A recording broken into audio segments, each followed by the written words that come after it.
Let's talk a little bit about showing up and about an artist that plans for an exhibition of her work while navigating family, work colleagues, and a pigeon with a broken wing that she's been asked to babysit.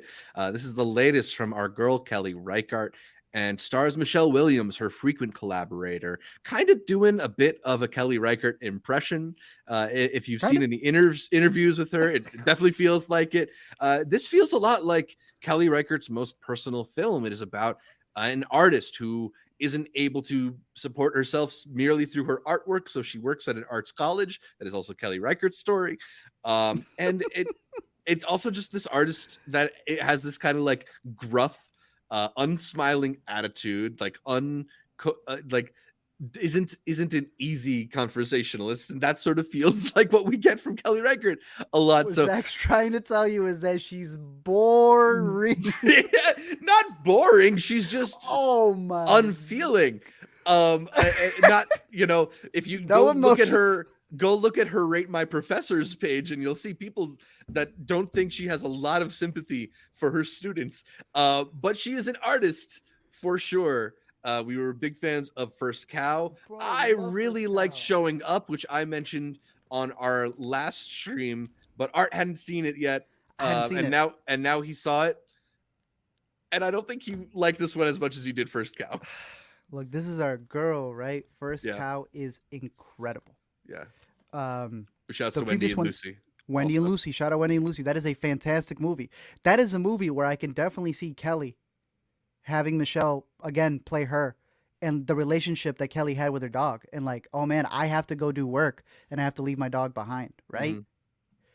This is Kelly going like, man, what if I made a movie about like me being a professor?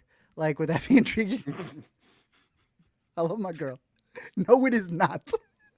There are some stills to this movie because I don't think there's a trailer out yet. Yeah. She is a very tired professor who everyone around her isn't really getting the stuff that she needs done. She's got a landlord played by Hong Chow, does a really decent job in the movie, and just can't get her hot water.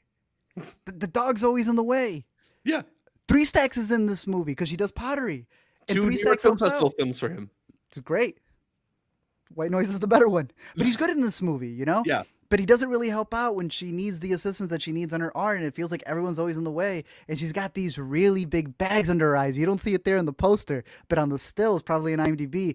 Oh my goodness! It is the person who you know if they stop to talk to you in the hallway. Damn, they just drained some energy out of you.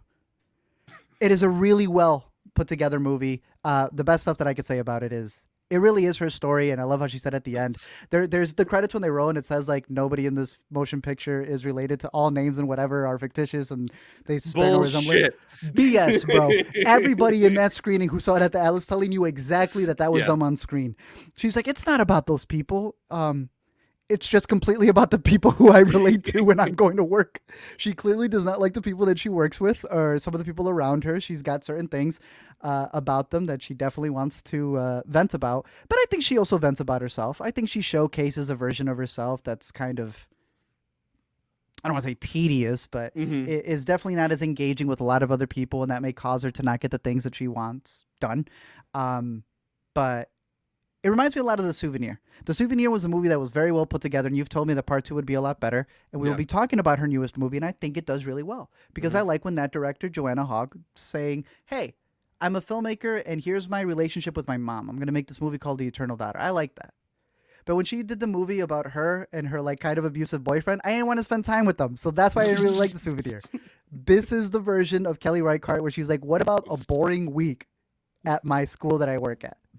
See, you call it boring, and I call it meditative. I think this is just kind of That's good. like a Hey, that's slice of good. That's life. clean. Yeah. Yeah, it's like a slice Meditative. of life. This is like a perspective in like what it's like to be an artist and how it's hard to achieve what you want while balancing a life. There's always something pulling you, like your hot water doesn't work. Your brother is being weird. You can't you're something is thrown on you at the last minute, and it's going to take you away from the work you really needed to do.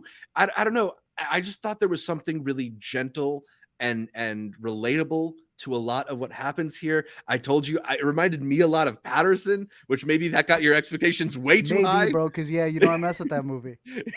But I like this one, and I don't know. I guess we got to leave it up to the inner cuties whether or not this was a failure. We will. One good thing from the Q&A was just like Tar. This was another film in where Hong Chow observing Williams and the little intricacies that they had came into Mm-hmm. play into the movie. And I Yeah. want you to listen to the Q&A because it definitely sounds like there was some slighting involved, all for the film, Right. of course. Method. But that if Kelly was talking about people who definitely are not interpreted in this movie, then the actors were kind of doing the same thing, taking into account any little things that they may do on set and then applying that whenever the cameras were rolling. So Yeah.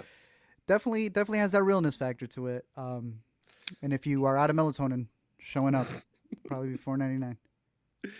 Speaking of going to the premiere, this was one of the movies you got to catch at the Alice Tully Hall, and Yeah. you sent me the video of they were up in the side balcony or Tell whatever them, you bro, call it. this is so goofy. It's cute, but it's like really funny. They do like the Venice Film Festival thing where like the filmmaking team is up in one of those. What do you call them? Like the booths that are like where Where what's his name Abraham got Lincoln shot. sat, right? Yeah. So like where they would have shot him. And they But- shot. They hit him with the spotlight at the end of the movie, so you could like Yeah. stand and clap for him. So everyone I looks think up it's and cute. it's there. It is cute, but when you look up and like no one's sitting in the balcony because those seats are closed because they didn't sell enough tickets, so it's like, Yeah. did they really make y'all walk up there? And then they got to walk back down to get onto the stage. It's a little funny. Maybe works better for a sold out screening. Yeah, but it was cute. It was a cute little thing to be there, and the Alice Tully was beautiful. It was a very great theater to go watch something in.